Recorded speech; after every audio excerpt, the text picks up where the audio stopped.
Glória a Deus. Cumprimento os irmãos com a paz do Senhor. Sou grato a Deus esta noite por estarmos na sua presença para bendizermos e exaltarmos ao seu santo nome. Louvo a Ele por essa grande oportunidade que Ele tem nos dado de estarmos aqui para ministrar a palavra do Senhor. Agradeço a Deus também pela vida do presbítero Robinho, nosso dirigente, que Deus possa cada vez mais abençoar o servo do Senhor e toda a sua família. Glória a Deus. Também, irmãos, quero agradecer a Deus também nesta noite pela vida da minha mãe, irmã Marleide, que ontem fez mais um ano de vida. Sou grato a Deus pela vida dela, pelo que Deus tem feito, e desejo a ela muita felicidade. Deus possa conservá-la muitos anos sobre esta terra. Glória a Deus. Convido os irmãos para nós lermos uma passagem que se encontra na primeira epístola de Pedro. 1 Pedro,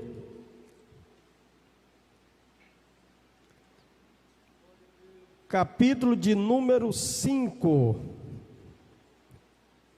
1 Pedro, capítulo 5, e nós iremos ler o versículo de número 10. Aleluia. Rogo as vossas orações para que nós possamos aqui ministrar a santa palavra de Deus.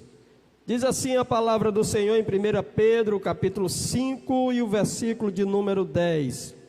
E o Deus de toda graça, que em Cristo Jesus vos chamou à sua eterna glória, depois de haverdes padecido um pouco, Ele mesmo vos aperfeiçoará, confirmará, fortificará e fortalecerá. Versículo 11, a Ele seja a glória e o poderio para todo sempre. E a igreja diz amém. Glória a Deus. Meus queridos e amados irmãos, estamos diante de uma passagem escrita por Pedro, uma carta, aonde ele vem aqui falando sobre tudo aquilo, toda a experiência que ele teve com Cristo.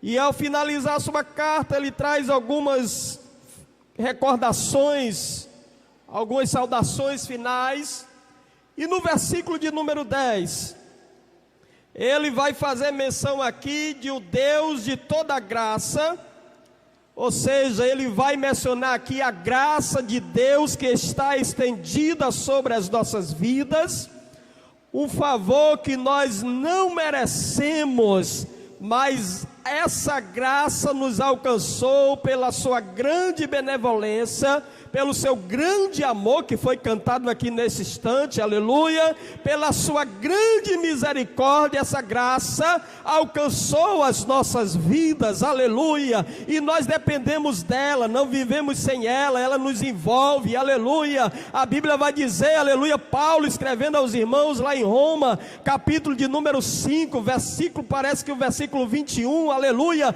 ele vai dizer, onde o pecado abundou, superabundou a graça de Deus, aleluia. Essa graça, irmãos, aleluia, tem alcançado as nossas vidas através da pessoa de nosso Salvador e Senhor Jesus Cristo. E aí Pedro, ele vai nos dizer ainda que em Cristo Jesus vos chamou a sua eterna glória. Observe, irmãos, que tudo partiu de Deus. Claro que o homem, ele desobedeceu, o homem pecou, mas Deus deu-nos a sua graça, Cristo, para que através dessa graça, através de Cristo, nós possamos alcançar a eterna glória de Deus. Nós sabemos que a nossa vida aqui é passageira, estamos aqui de passagem, mas precisamos carimbar o nosso passaporte, para que nós possamos estar eternamente com Deus, aleluia. Porque o homem, o ser humano, ele vai passar a eternidade em algum lugar, perto de Deus ou longe de Deus, no céu ou no inferno. E ele precisa carimbar o seu passaporte, aleluia. O único que carimba o passaporte, aleluia, é Cristo Jesus, aleluia, que nos dá acesso à graça de Deus, aleluia, e a entrarmos, aleluia, futuramente, aleluia, nessa eterna glória que Deus tem preparado para as nossas vidas. E aí a Bíblia, irmãos, ela vai nos revelar, vai nos mostrar, vai nos dizer, como Paulo escrevendo lá em 1 Coríntios capítulo 2 e versículo de número 9, o que o olho não viu e o ouvido não ouviu e não subiu ao coração do homem, foi o que Deus preparou para aqueles que o amam, aleluia. Paulo ainda escrevendo aos irmãos em Corinto, na sua segunda epístola, capítulo 4, versículo 18, aleluia, ele vai dizer, irmãos, aleluia, que a glória de Deus não se compara com nada que nós passamos aqui nessa terra, aleluia. E ele diz ainda no versículo 16, que a nossa tribulação produz para nós um peso muito excelente de glória. Essa é a eterna glória de Deus, que nós alcançamos através de Cristo Jesus. Paulo escrevendo aos irmãos em Efésios, capítulo de número 2, versículo 8, ele vai dizer que nós, aleluia, conseguimos essa graça através da nossa fé crendo. Precisamos crer, irmãos, no que Deus tem reservado para as nossas vidas, porque a nossa salvação é pela fé, não é pelas obras. Nós somos salvos pela fé, só que quando Cristo nos alcança através dessa fé, aí nós vivemos uma nova vida, e essa nova vida é exatamente a representação do lugar onde nós vamos morar, porque a Bíblia nos diz, irmãos, que Deus é santo, e nós precisamos ser santo em toda a nossa maneira de viver, aleluia, porque lá onde Ele está, aleluia, é santidade, santidade, santo. Quando Isaías vê a visão lá em no seu capítulo 6, que ele descreve, aleluia, ele vê os serafins, que tinham 6 asas, com 2 asas cobriu o rosto, com 2 asas cobriu os pés, e com 2 asas voava e dizia, santo, santo, santo é o Senhor dos exércitos, e toda a terra está cheia da sua glória. Essa eterna glória, irmãos, que nós sentimos na nossa vida, e nós vamos desfrutar eternamente com Deus, aleluia. E Pedro ainda falando, ele vai dizer assim, olha, depois de haver padecido um pouco, ou seja, todos nós passamos por tribulação. Tem pessoas às vezes que se lamentam porque acham que ele é mais atribulado do que outras. Não, irmão, é porque não conhece o que eu estou passando, mas todos nós, irmãos, passamos por tribulação. E aí Paulo vai dizer aos irmãos, escrevendo aos irmãos lá em Roma, capítulo 5, ele vai dizer que a tribulação vai trazer e produzir na nossa vida experiência, esperança, porque quando nós somos atribulados, quando nós passamos por tribulação, é Deus permitindo para que a nossa fé se aperfeiçoe na sua presença. E aí ele diz, depois de nós sermos padecido um pouco, aleluia. E aí o escritor aos Hebreus, lá no capítulo 12, ele vai dizer assim no versículo 3, vocês ainda nem derramaram sangue, já estão querendo recuar, porque, irmãos, o que Jesus passou por nós, o que nós passamos não é nada, aleluia, o que Ele sofreu pelas nossas vidas, o que nós padecemos nessa terra não é nada, aleluia, comparado ao que Ele passou por nós. Mas quando nós padecemos, não está significando que é através desse padecimento que nós vamos alcançar a salvação, mas através desse padecimento que nós passamos, é que nós somos aperfeiçoados por Deus, aleluia, é que nós somos aperfeiçoados por Deus, aleluia, é que nós crescemos na presença do Senhor. E é isso que Ele vai nos falar. Depois que nós padecemos, Ele fala aqui 4 coisas que Deus faz da nossa vida. Sabe, irmãos, é o trabalhar de Deus em nós. Sabe por que Deus trabalha dessa maneira? Porque Ele nos ama. O escritor aos Hebreus vai dizer ainda lá no capítulo 12, que o pai que ama o filho, ele açoita, ele corrige. Porque nós somos filhos, precisamos ser corrigidos por Deus.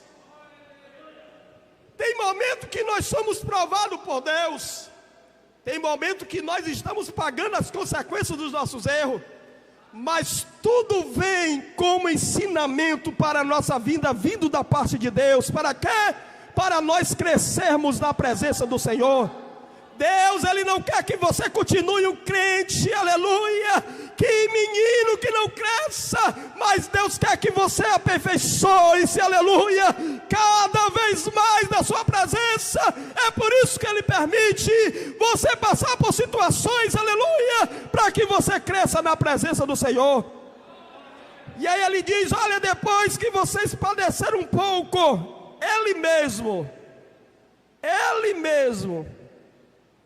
quem Deus vos aperfeiçoará, confirmará, fortificará e fortalecerá. Nós queremos, irmão, nos deter aqui no aperfeiçoamento de Deus na nossa vida. Porque Deus, Ele trabalha para aperfeiçoar a mim e a você. E aí quando nós falamos em aperfeiçoamento de Deus, nós vamos ver Paulo tratando em 4 passagens, que nós queremos estar citando aqui nesta noite, sobre esse aperfeiçoar de Deus na nossa vida. E aí Paulo escrevendo aos irmãos lá em Tessalônica, se você quiser acompanhar, capítulo 3 da primeira epístola, e o versículo de número 10, Paulo vai dizer assim, olha, orando abundantemente dia e noite, para que possamos ver o vosso rosto, e supramos o que falta à vossa fé.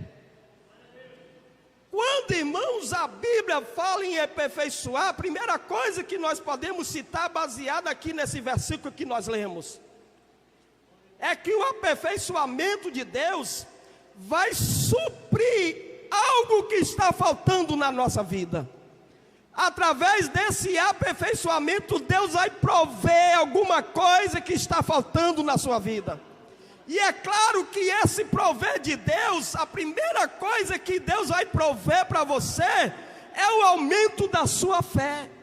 Deus, Ele vai trabalhar para que você acredite mais, para que você tenha mais fé na pessoa bendita de Jesus Cristo, para que você cresça, aleluia, e acredite nos mistérios de Deus, aleluia, no sobrenatural de Deus, aleluia, porque quando Cristo, irmãos, vai tratar sobre a nossa fé, Ele diz assim, olha, vocês têm que ter fé como um grão de mostarda. Por quê?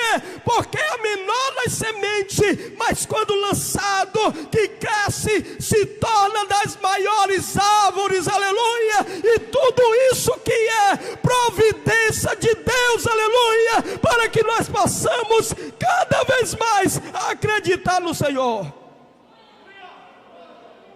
E nós observamos, irmãos, durante o ministério de Cristo, que Jesus só fazia o milagre depois que visse a fé da pessoa.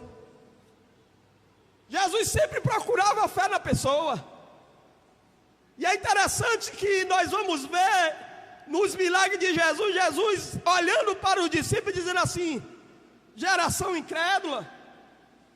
Outra passagem, ele olha para Pedro e diz assim: homem de pouca fé. Outra vez ele olha para uma mulher e diz assim: olha, tu tem muita fé. Ele olha para o homem e diz assim: eu nunca vi em Israel tanta fé. Mas tudo isso, irmãos, o que é providência de Deus na nossa vida? Porque Paulo, escrevendo aos irmãos em Roma, capítulo 10, e versículo 11, ele vai dizer: a fé vem pelo ouvir, e ouvir a palavra de Deus, aleluia. Cada vez que nós ouvimos a palavra, a nossa fé aumenta na presença do Senhor. Que produz isso em quem? Em nós a palavra. É a palavra que produz. Quando nós ouvimos, aí a palavra vai produzindo fé. O que é isso? Prover de Deus na nossa vida, aleluia. Porque a Bíblia vai dizer, irmãos, que tudo que nós fazemos sem fé é pecado. Precisamos crer. Precisamos crer. Tudo que o crente faz é pela fé, aleluia. Tem pessoas por aí que andam dizendo que vivem pela fé, confiando nos outros, mas o crente em Jesus, aleluia, ele anda pela fé, ele trabalha, mas a vida dele é pela fé, aleluia, porque sem fé é impossível agradar a Deus. E aí qual é a agir de Deus no nosso aperfeiçoamento? Provisão da nossa fé. Deus supre a nossa fé. É por isso que nós nos reunimos, irmãos. É por isso que nós nos reunimos. E é por isso que nós sentimos falta dessa reunião, dessa união. Porque quando nós estamos reunidos na presença do Senhor, o Senhor vai trabalhando a nossa fé, vai trabalhando a nossa vida, a nossa fé. Para quê? Para que nós possamos nos aproximar mais dEle. Porque só se aproxima de Deus, aleluia, aquele que crê que Ele existe e crê que Ele é galardoador daqueles que o buscam. E é por isso que Paulo vai dizer assim: olha, eu estou orando dia e noite. Oro dia e noite, para que o Senhor supra na vossa vida a fé. Porque cada um de nós aqui, irmãos, não sabemos o tanto da fé que o outro tem. Fé não é algo que nós medimos, nós não.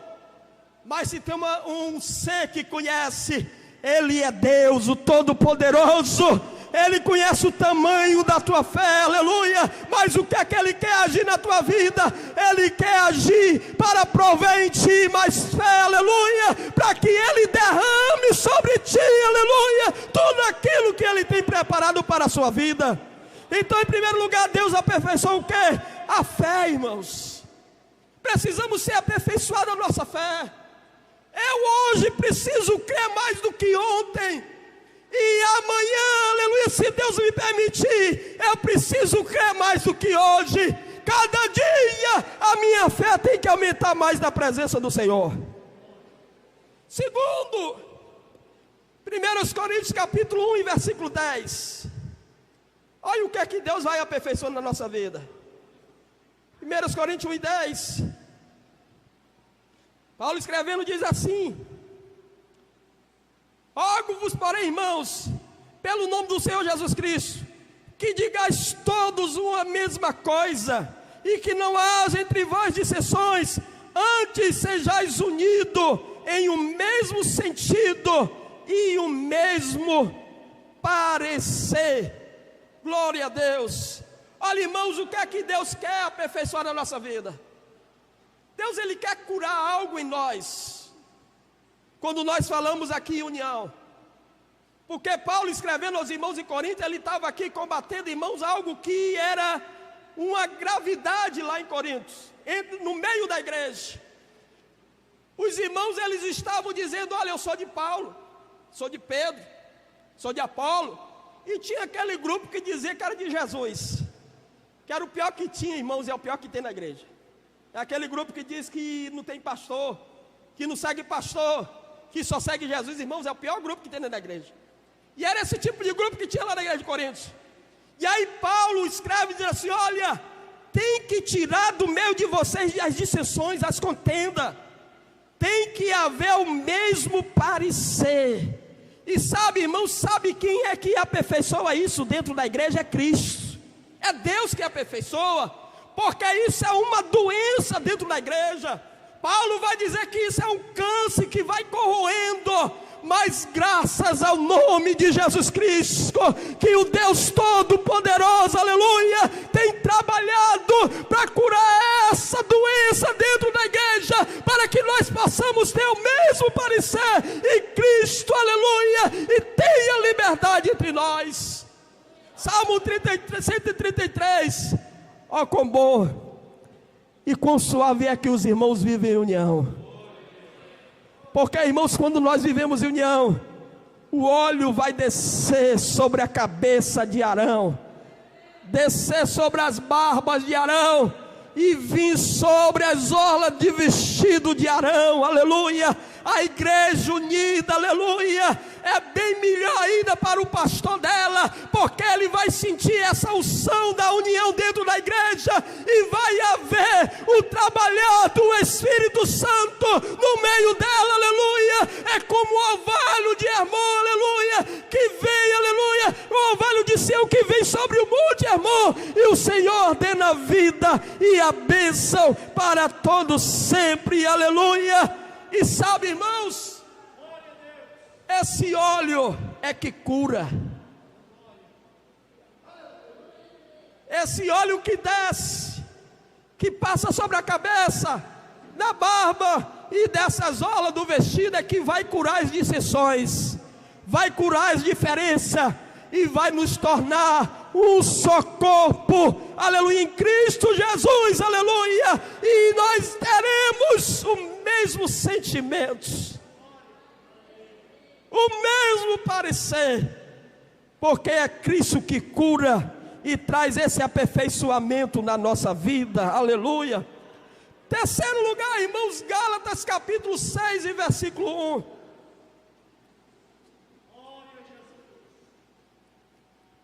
Paulo escrevendo aos irmãos em Gálatas, na Galácia, ele diz assim no versículo 1: irmãos, se algum homem chegar a ser surpreendido em alguma ofensa, vós que sois espirituais, encaminhai o tal com o espírito de mansidão, olhando por ti mesmo, para que não sejais também tentado. Glória a Deus.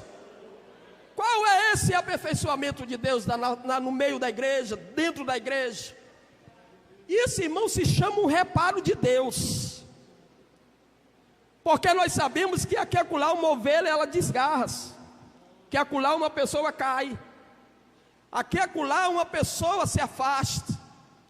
Mas aí Paulo escrevendo aos irmãos lá na igreja diz assim: olha, vocês têm que olhar por ele, cuidar dele, encaminhar ele. O que é isso? É um reparo de Deus, irmãos, porque nós sabemos que quando há alguma coisa em defeito, vai comprometer todo o conjunto, mas aí Deus ele vai aperfeiçoar. Porque é interessante que quando Jesus ele vai contar a parábola das ovelhas, das 100 ovelhas, ele vai dizer assim: olha, qual é o pastor dentre vocês, que quando uma ovelha se desgarra, ele não deixa as 99 e vai atrás da que desgarrou-se? O que é isso? É reparo. Deus ele tem reparado, irmãos, aleluia, a nossa vida. Deus tem reparado vida de crente, aleluia, para quê? Para que ele se conserte na presença do Senhor. E nós que somos espirituais, disse Paulo, precisamos orar e encaminhar essas pessoas que estão se afastando, para que elas se levante novamente e esteja na casa de Deus. Porque é muito fácil, pastor, nós apontarmos o erro dos outros. Mas melhor do que nós apontarmos o erro de alguém, é nós irmos lá e levantarmos ele do chão, estender a mão, aleluia, e levantá-lo do chão, porque através disso o Senhor está trazendo reparo dentro da igreja, e novamente vai estar agregando as ovelhas, e o pastor vai estar alegre, aleluia, porque ele vai dizer que por um pecador que se arrepende, a fé Deus.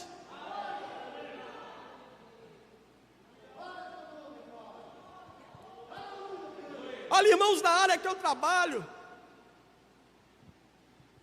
só um exemplo que eu vou dar, na área hidráulica, se você tiver com um registro de chuveiro com defeito, e o chuveiro lá ficar pingando lá, diretamente, vai trazer um grande prejuízo. Então precisa alguém ir lá e reparar. E Deus, Ele vai reparando essas coisas para que não haja prejuízo dentro da sua igreja. É o reparar de Deus. Deus vai usar, nós precisamos ser vaso de Deus. Deus não nos chamou aqui para destruir nada. Deus não nos chamou aqui, irmãos, aleluia, para desmanchar nada. Deus nos chamou aqui para nós erguermos, levantarmos, aleluia, fazermos a sua obra e contribuirmos, aleluia, com esta obra, para que ela cresça cada vez mais. É o reparar de Deus, e isso é o aperfeiçoar de Deus, porque Deus, Ele vai aperfeiçoando, Ele vai reparando, e nós vamos sendo aperfeiçoados. Glória a Deus. E quarto e último, Efésios capítulo 4 e versículo 12. Paulo escrevendo aos irmãos em Éfeso, lá no capítulo 4 e versículo 12, ele vai dizer dessa maneira. Versículo 11. E ele mesmo deu uns para apóstolos, e outros para profeta, e outros para evangelistas, e outros para pastores e mestres, querendo o aperfeiçoamento dos santos, para a obra do ministério, para a edificação do corpo de Cristo. E em quarto lugar, irmãos, Deus, Cristo, Ele tem levantado essas pessoas. Observe que Ele vai dizer que Ele deu um para os apóstolos, outros para profeta, outros para evangelistas, outros para pastores e outros para mestres. Quem foi que levantou Jesus? Eu acho interessante quando o pastor João Batista diz que foi ele que deu pastores para a igreja, e não deu igreja para pastores, porque a igreja pertence a Jesus. Mas por que que ele deu? Ele deu para o aperfeiçoamento, porque através dessas pessoas o Senhor vai trazer alimento para a sua igreja, e nós precisamos de alimento, precisamos da palavra, precisamos do genuíno, como Pedro vai dizer no capítulo 2 e versículo 2, aleluia, desejai afetuosamente como menino novamente nascido, um leite racional, para que vocês vá com ele crescendo na presença do Senhor, aleluia. Precisamos de alimentos. E sabe, irmão, as pessoas que Deus levanta, Deus tem dado a elas a chave da despensa de Deus, para entrar na despensa e tirar o alimento para a sua igreja. Para quê? Para que a igreja seja alimentada e seja aperfeiçoada na presença do Senhor, aleluia, porque o propósito de Deus, aleluia, é o aperfeiçoamento na nossa vida. E aí ele deu uns para apóstolos, ele deu outros para profetas, ele deu outros para evangelistas, outros para pastores e outros para mestres. E aí, irmãos, tem uma representação que se faz na mão sobre cada um desses que faz parte desse ministério. E aí o apóstolo simboliza aqui o polegar. Por quê? Porque o apóstolo, irmãos, o polegar, aliás, é o único dedo que toca em todos os outros dedos. Então Deus levantou os apóstolos, e os apóstolos, irmão, faz trabalho de evangelista, de profeta, de evangelista, de pastor e de mestre. Deus levantou os apóstolos. Os profetas, num dedo indicativo, por quê? Porque o profeta é aquele que aponta, é que entrega a mensagem, é que vem e diz assim: olha, assim diz o Senhor, aleluia. Deus levanta profeta para ser porta-voz dele, aleluia, e entregar a mensagem do Senhor. Nós temos o evangelista no dedo maior, por quê? Porque, irmãos, o evangelista é um trabalho que tem muito alcance, aleluia. Quando Paulo escreve a Timóteo, ele diz assim: faz a obra de um evangelista, porque o evangelista, ele cuida de levar, proclamar a mensagem da palavra do Senhor, e é um trabalho extenso, por isso que é representado pelo dedo maior. O pastor é representado pelo dedo, irmãos, aleluia, do compromisso. Por quê? Porque o pastor tem compromisso com a igreja. Está aqui um que Deus levantou, que tem compromisso com a igreja. Esse dedo é o dedo da aliança. E o pastor tem aliança com a igreja, de cuidar da igreja. Por quê? Porque é a responsabilidade que Deus tem colocado nos seus ombros. Muita gente, irmãos, está aí querendo ser pastor, mas é algo muito sério, irmão, ser pastor, aleluia, porque é, irmãos, uma representação de Cristo na terra, para cuidar da sua igreja, para alimentar a igreja de Jesus. E aí Pedro, no capítulo 5 ainda, ele vai dizer assim para os pastores: tenha cuidado com o rebanho não é seu, o rebanho é meu, disse Jesus, e o pastor precisa ter cuidado com o rebanho. E por último, o mestre, representado pelo dedo mindinho. Talvez você diga assim: tem valor nenhum, mas arranca o teu dedo mindinho para tu ver. Tira os mestres de dentro da igreja para você ver. Tira aquele que ensina dentro da igreja para você ver o prejuízo que vai trazer para a igreja. Tem, irmãos, uma grande representação esse ministério, porque foi Jesus que deu, Ele mesmo deu. Ele mesmo deu. Para quem foi que Ele deu? Disse Paulo: para o aperfeiçoamento do corpo de Cristo, aleluia, para que esse corpo seja aperfeiçoado e ele cresça, aleluia, cresça internamente e externamente, cresça espiritualmente, fortificado na palavra, mas também cresça em número, aleluia, e tudo isso aperfeiçoamento de Deus na nossa vida. É por isso que Pedro, escrevendo na sua epístola, no versículo que nós lemos, ele diz assim: e o Deus de toda graça, que em Cristo Jesus vos chamou a sua eterna glória, depois de haver padecido um pouco, Ele mesmo vos aperfeiçoará, e a Ele seja a glória pertence a Ele, aleluia. Tudo, irmãos, que é realizado dentro da igreja, parte de Deus através de Cristo, para aperfeiçoar nossa vida, e a glória pertence a Ele, aleluia. Por que é que nós estamos reunidos aqui nesta noite? Porque a glória pertence a Deus, aleluia. Que nós possamos sempre direcionar a glória a Deus por tudo que Ele tem realizado na nossa vida. E eu agradeço a oportunidade no nome de Jesus.